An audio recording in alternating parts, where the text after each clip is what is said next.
Legacy overhead. That's what he called me. I was halfway through finalizing an FDA compliance log at the New Orleans office when the video screen buzzed to life. There he was, Jason. Maybe 31, if you rounded up with hope.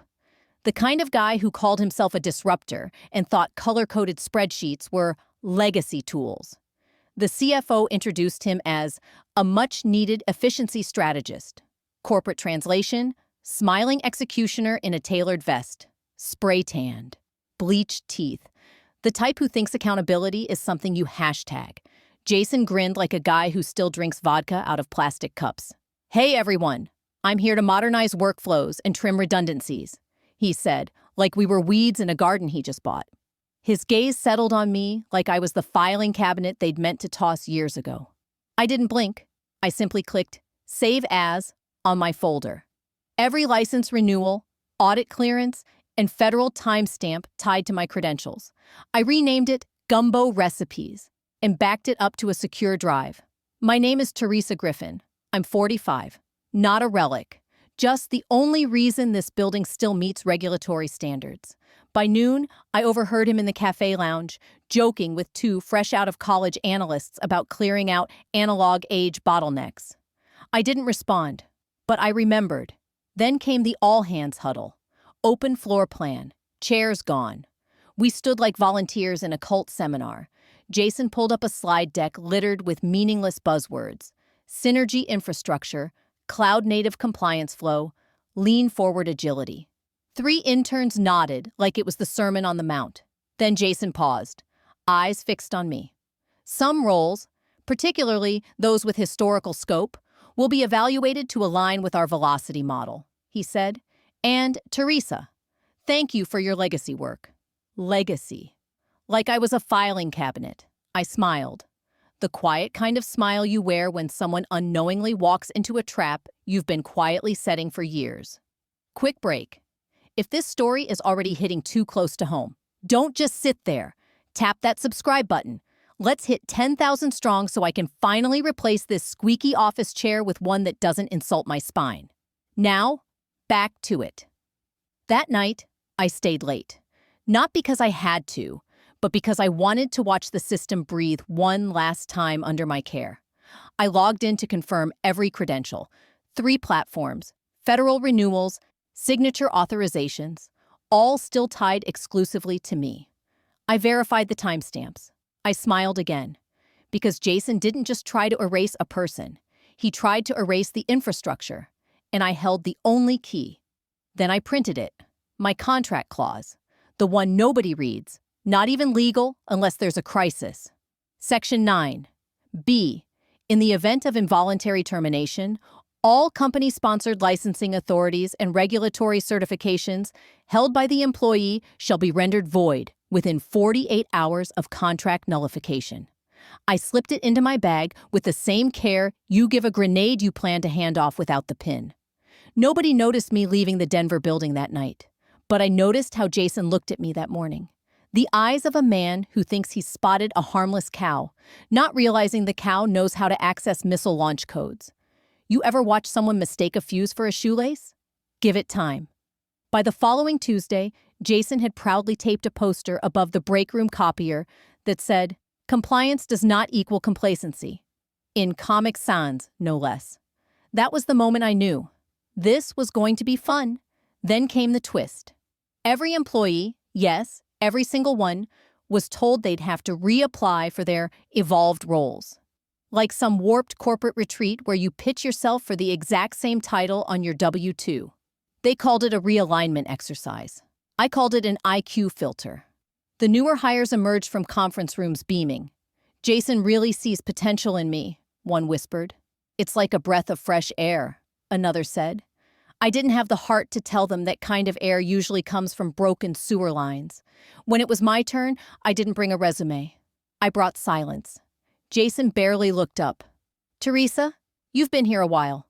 11 years, I answered, cool as winter in Montana. He nodded like he was acknowledging a museum artifact. "Institutional knowledge. We value that." His fingers clacked across the keyboard. probably typing phase-out antique into Slack. Then he spun his laptop to show a half-baked org chart.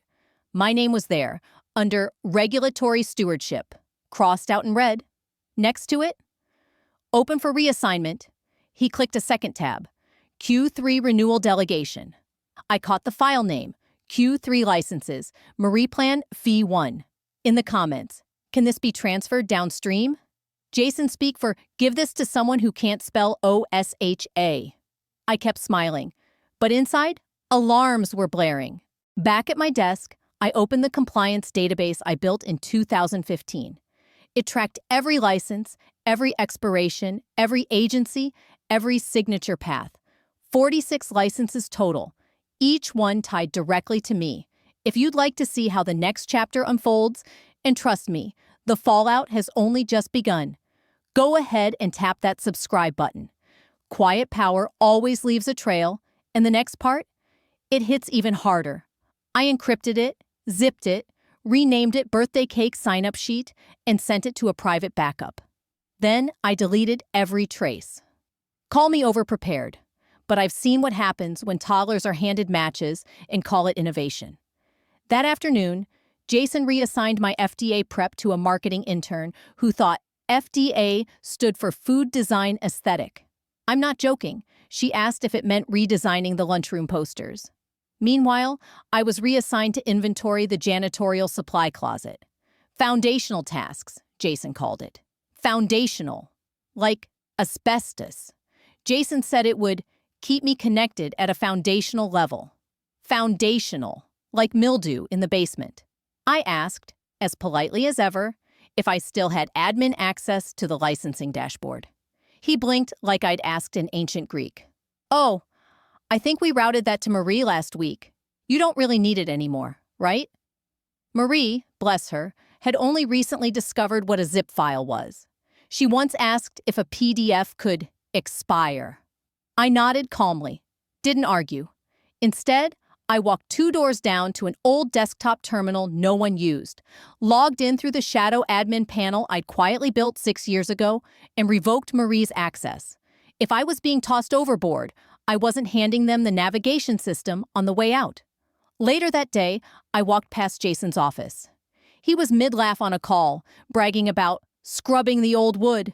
I watched him without stopping. He didn't notice. But I could tell. The fuse was burning low, and he couldn't smell the smoke yet. The first time I heard them laugh at me, I let it go.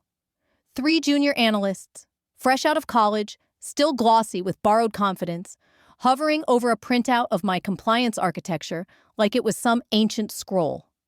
This thing uses color codes like a kindergartner's art project, one snorted. She manually timestamps stuff.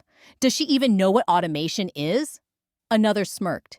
They clustered in the hallway like overconfident labradoodles, sipping cold brew and tossing around buzzwords like agile iterations and machine learning ecosystems, as if any of that had ever saved a company from a federal citation.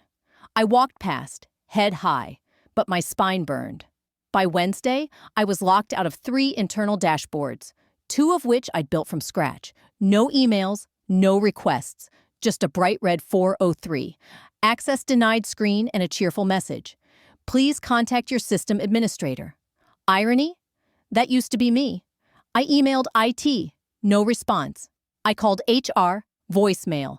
Cold and flat as winter in Nebraska. After 4 attempts, I got someone live. They sighed and said, "Sorry, Teresa. All HR requests now go through your departmental manager." That's Jason. They said it like he was the Messiah. All charisma, no content. I hung up without replying and stared at my blank monitor. I had been cut off from the entire infrastructure I built, without explanation. Just one word, streamlining. Jason was clever in that MBA way. Never builds, only dismantles. With just enough jargon to confuse the people who should have known better.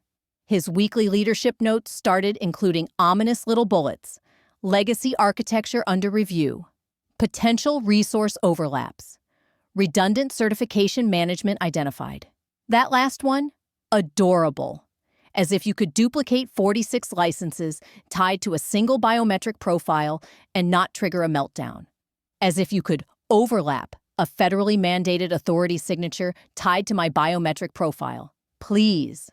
I'd become a contradiction in motion. Technically employed, but methodically erased from the infrastructure I helped build. So, I made a quiet move. Booked a 10-minute appointment at a notary's office above a nail salon on Colfax Avenue. No announcements, no audience. Just me, a creaky metal chair, and a worn-out folder labeled Voluntary Relinquishment of Licensing Authority. I didn't sign it yet. I just notarized the option. Insurance. A safety pin in my coat pocket, just in case the bottom dropped out faster than expected. Then I stopped for a peppermint latte and walked back to the office with the kind of smile that looks alive, but isn't. Jason passed me near the elevator. "Hope you're feeling more aligned this week," he said. I nodded. "Just tying up loose ends." He smiled. That corporate reptile grin you find next to Crush It at Barnes & Noble, wedged between faux humility and cinnamon-scented denial. What Jason didn't know was that every loose end I tied came with a fuse, and I held the match. Of course, it happened on a Monday. The kind of Monday where the air feels like someone microwaved a rubber binder clip, and everyone pretends to like their jobs just enough to make it to lunch. We were all gathered for Jason's new weekly Momentum Sync, which was really just a TED Talk delivered by someone who once failed upward in khakis. He stood in front of the bullpen in his too-tight blazer, doing the palms-out gesture like he was about to part the Red Sea. "Let's start with some candor," he said. That's always the red flag. When someone leads with candor, prepare for a knife in the back with your name engraved on the handle. "We've been doing a lot of reflecting," Jason droned, pacing like a timeshare salesman at a funeral. "And while tradition has value, stagnation is a threat." He stopped directly behind my chair. I didn't turn around. "And unfortunately," he said, loud and smug, "some legacy roles no longer align with our forward momentum." People shifted. Some looked away. A couple glanced nervously at me. One intern smiled awkwardly, like this was just a reshuffle and not a public execution. Then came the bullet. Effective immediately, Teresa Griffin's position has been phased out. No warning, no meeting, just a sentence in the air. Sharp and final. 2 HR reps appeared, both young, both carefully avoiding eye contact. One held a glossy folder like it contained sacrament. I opened it, flipped to the termination page. No severance. Just boilerplate legalese and a signature line. I pulled out my own pen and signed. I pulled a pen from my own bag and signed the termination form in one deliberate stroke. Then I looked up at the 2 HR associates and said, "I'll need a printed copy." Jason blinked. "It's all digital now." I said printed. They hesitated. I didn't. I just stared. 4 minutes later, I walked out with a freshly printed hard copy, stapled receipt, and the quiet calm of a woman who knew exactly what she'd just detonated. Because the moment I signed that form, Section 9B of my employment contract silently activated a trigger buried deep in 3 separate federal compliance databases. An invisible tripwire, no alarms, no blinking lights, just one line of code. Every license, every active certification tied to Teresa Griffin and paid for by the company was queued for full revocation. Not expired, not suspended, nullified. At 7:13 p.m. that night, my phone buzzed with a single email notification. Your authority over licenses, CN 8835-44, FD2 210-98, and MDR 508 1-02 has been formally relinquished. Entities dependent on these credentials will be marked non-compliant within 24 hours unless reassigned to a certified replacement. I didn't forward it. I didn't screenshot it. I didn't even reply. Instead, I sat in my Denver apartment, sipping boxed Merlot in fuzzy socks, watching reruns of The Golden Girls, while the digital noose began tightening around Jason's shiny new momentum campaign. I slept like a baby born in Gotham, peaceful in the chaos I knew was coming. By Wednesday morning, the storm hit. Procurement tried to finalize a shipment of high-grade biotech filtration components, stuff you don't even look at without 3 signatures and a biohazard clearance stamp. But the receiving entity was listed as inactive. License CN8835-44 had been revoked. Certifying officer? No longer valid. Guess who that was? 10 minutes later, IT logs lit up like Times Square. Login failures, choking API calls, and a scheduled sync to the FDA audit portal bounced back with a single rejection code. Invalid license holder.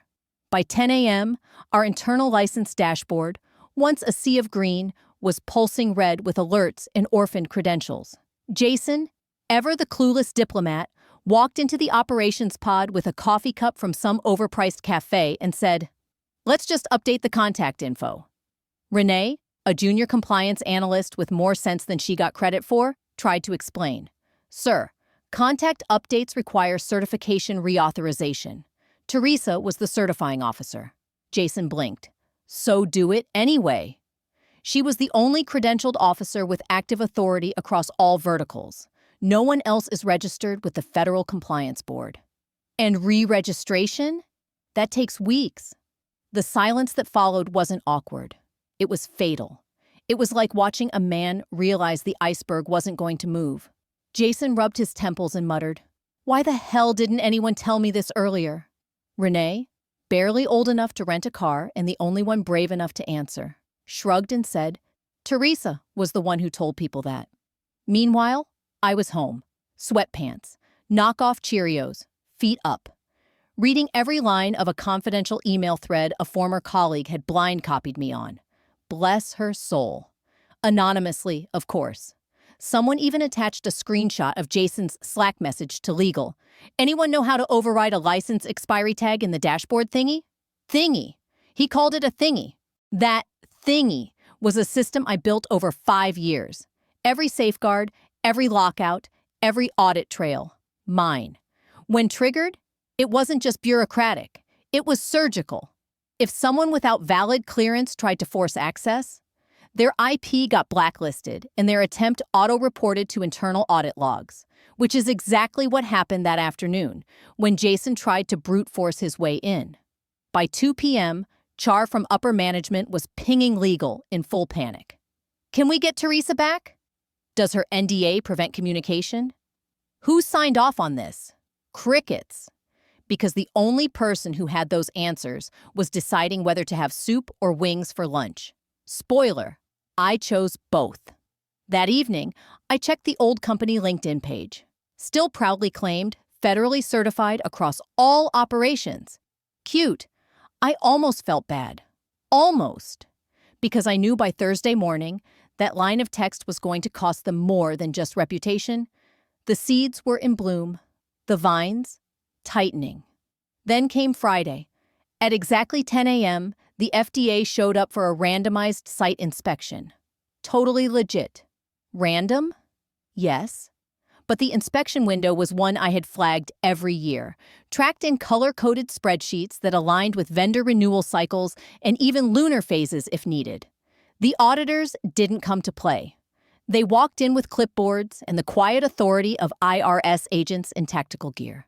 At 9:22 a.m., the front desk called up, "3 inspectors are here. They're asking for the license holder." Silence. Real career-ending silence. Because there wasn't one. Jason, now visibly sweating through his slim-fit Banana Republic blazer, sprinted to the ops wing. "Can we get Teresa's credentials reinstated?" he barked. A poor junior associate began Googling how to reinstate a federal license like it was banana bread. Jason tried logging into the federal board portal using my credentials. Access denied. He clicked reset. User not found. Finally, he called the compliance board directly. After 3 transfers, the woman on the line replied calmly. Teresa Griffin voluntarily relinquished her license authority. Her ID has been removed from the registry. Reinstatement requires full recertification, the woman on the speakerphone said calmly.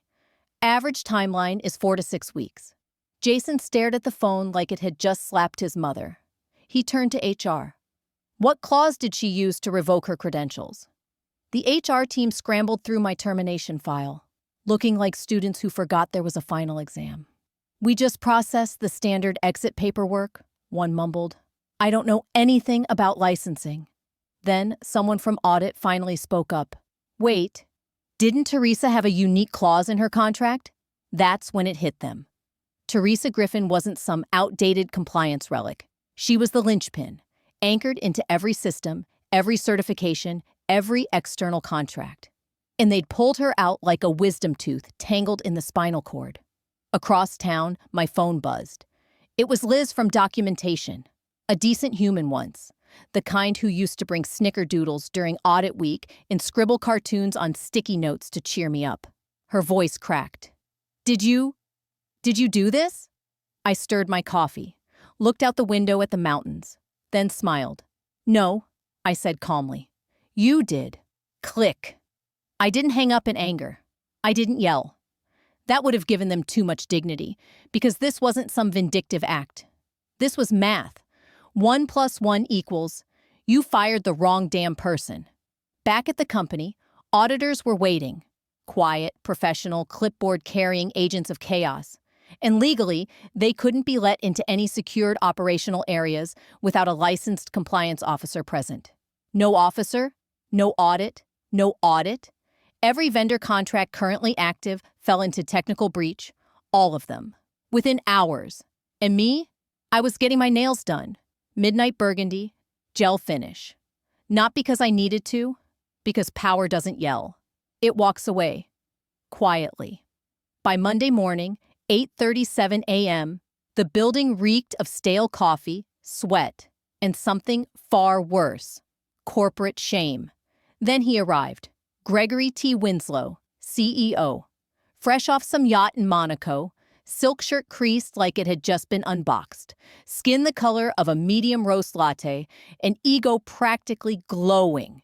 He waltzed through the Denver atrium like a Roman general returning from a bloodless conquest. Morning, folks, he beamed. Hope y'all didn't burn the place down while I was gone. No one laughed. By the time he reached the executive suite, 3 emails flagged URGENT were waiting in his inbox. One voicemail ended with the words, non-compliance disaster. At 9:02 a.m., he kicked open the ops room door, expecting some mild turbulence. Instead, he walked straight into a full-blown crash site. Instead, Gregory walked into a full-blown plane crash. Operations were frozen, vendor shipments stalled, inspections failed, certifications invalid, clients were livid, the revenue dashboard flatlined. He turned slowly toward the ops team. Every manager bleary-eyed, red-faced, and visibly cracking. Who's handling this? He asked, jaw clenched. All heads turned toward Jason. Once their so-called visionary, now he looked like a middle schooler who just flooded the library with glitter and tears. Gregory didn't raise his voice. He just tapped a button and pulled up my termination paperwork on the wall-mounted screen. Scanned it, then scrolled, and scrolled again. Finally, he stopped and muttered, "You fired the license holder." Jason opened his mouth, closed it again. Gregory's voice dropped to a register only CEOs and executioners use. "You fired the only person with federal licensing authority across every department in this company." Jason stammered. "Her responsibilities were deemed redundant." Gregory laughed. But it wasn't a real laugh. It was the sound someone makes when they realize their child sold the family car for crypto. He jabbed at the screen. "Her name is on every compliance document, every active license, every renewal pathway, every legal certification keeping this company upright." Legal handed over a folder, still warm from the copier. Gregory opened it. "Here are the top 5 suspended vendor contracts, all frozen because of expired certifications." He tossed the folder onto the conference table like a blackjack dealer with a losing hand. "And look, Teresa Griffin. Listed on every single one." He turned slowly to the room. "And you let a guy who still uses synergy in sentences fire her." Jason scrambled for a Hail Mary. "I thought we could reassign it. IT said we could update the contact info." Gregory thundered, "It's a federal license, not a damn email alias." Silence. He yanked out his phone and searched for my contact. Nothing. One of the compliance analysts, Char, murmured, "We tried reaching her." No response. Gregory sat down, sighing, fingers digging into his temples like the sunburn had settled into his skull. "Then get her back," he said. Jason cleared his throat. She might not want to come back." Gregory looked at him like he was a cockroach crawling across a Brioni loafer. "Oh, she'll come back," he muttered. "We'll pay. Rename a wing after her if we have to." But even as he said it, they all knew the truth. The woman they discarded like moldy leftovers now held the keys to the entire kingdom. And she wasn't waiting at the gate anymore. She'd built another castle. Inside every blueprint they were desperately trying to reclaim, my name, Teresa Griffin, was still printed in permanent ink. Justice doesn't scream. It watches the guilty bleed out across their own spreadsheets. By noon, Gregory Winslow's inbox had 6 high-priority messages from internal compliance and 1 voicemail from his assistant, Trevor, whose voice cracked like a man who hadn't slept since Thursday and was possibly considering selling a kidney for leverage. The subject line on the final email? Urgent. Return requested by CEO directive. I didn't open it right away. I was finishing a late breakfast. 2 eggs over medium, sourdough toast, and a warm espresso from the machine humming beside my window. The air was quiet, peaceful, the kind of silence you earn. While my former coworkers sat under flickering fluorescent lights, fighting fires they lit, I sat wrapped in sunlight, clean, smug, and unbothered. Across town, Gregory was pacing the executive suite like a lion forced to answer Yelp reviews.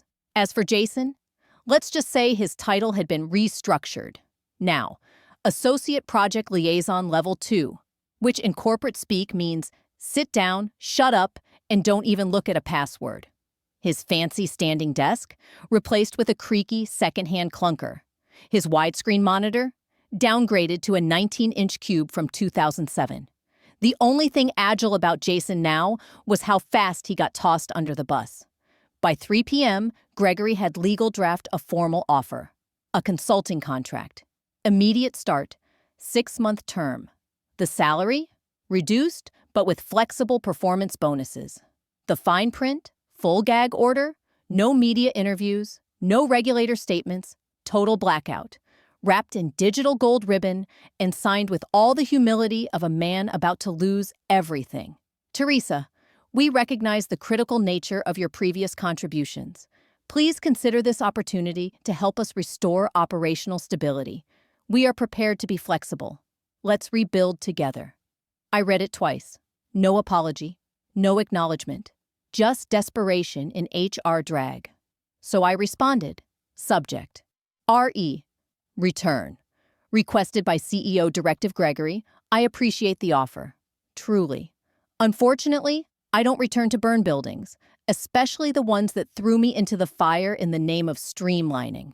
As requested, attached are a highlighted copy of my signed termination clause, Section 9B, formal confirmation of license revocation from the National Registry Board, a screenshot of your certification dashboard, 72 hours post-termination. You'll notice my name, still listed, grayed out, irreplaceable. Wishing you compliance and clarity, Teresa Griffin. No threats, no drama, just receipts. She clicked send and exhaled, not like a woman mourning a lost job, but like someone locking a door they designed, built, and bolted from the outside. Gregory read the email in complete silence. He didn't forward it. Didn't reply. He just leaned back in his chair, eyes frozen on the screenshot of that grayed-out dashboard. For the first time since disembarking from whatever luxury yacht he drifted in on, he finally understood. They hadn't just let go of an employee. They had excommunicated the one person who understood the entire doctrine. And Teresa Griffin wasn't praying anymore. 3 weeks later, LinkedIn nearly imploded. There she was. Teresa Griffin, hair a touch lighter, smile sharper than corporate policy. Dressed in business black like a woman who knew the value of being underestimated. New position, Director of Compliance, Stratix Biocore. No hashtags, no motivational fluff. Just grateful to join a team where integrity isn't an afterthought. Beneath it, two subtle aftershocks of corporate hellfire. Stratix Biocore secures OmegaMed and Virex contracts, citing continuous compliance confidence as the deciding factor. Those were the crown jewels. Her former company's top clients, paraded in every earnings call like badges of honor. And now, they'd walked. After learning the license reactivation timeline was to be determined, Stratix didn't even have to pitch hard. Teresa came with a blueprint in her brain and a name that didn't need explaining. Her signature had once moved millions, and her absence now choked off the pipeline. Meanwhile, back at her old office, still broken. The dashboard never turned green again. License appeals backed up like airport delays. Regulatory fines rained down. Some automated, others hand-delivered like divine punishment. Vendors dropped, clients panicked. The office holiday party? Canceled. Budget adjustments. As for Jason, no farewell, no LinkedIn fanfare, just a 3-minute Zoom call and a transition plan that read like an obituary. One week, he was barking orders in an open floor plan. The next, he was updating his resume with vague phrases like freelance strategist and transformation liaison. And Teresa? She had a corner office now. Glass walls, espresso machine, a chair that didn't squeak when she breathed. Each morning, she watched the industry alert pings roll in like morning headlines. Her former company flagged non-compliant, license status pending, audit failures under appeal. She sipped her Colombian roast, black, with a pinch of smug. And then she leaned back, calm and grounded. Pinned to her monitor with a blue pushpin was a single yellow sticky note. No emoji, no signature. If this story hit something real for you, if you've ever been dismissed, underestimated, or labeled redundant while quietly holding everything together, I want to hear from you. Drop a comment below. Share your experience. Let's remind each other that being overlooked doesn't mean being powerless. I'm not here for revenge. I'm here for recognition. For all of us who've carried systems, solved crises, and kept things afloat while others took the credit. If you believe integrity still matters, back me up with a like, share this with someone who needs to hear it, and don't forget to subscribe. We rise quietly, but we rise.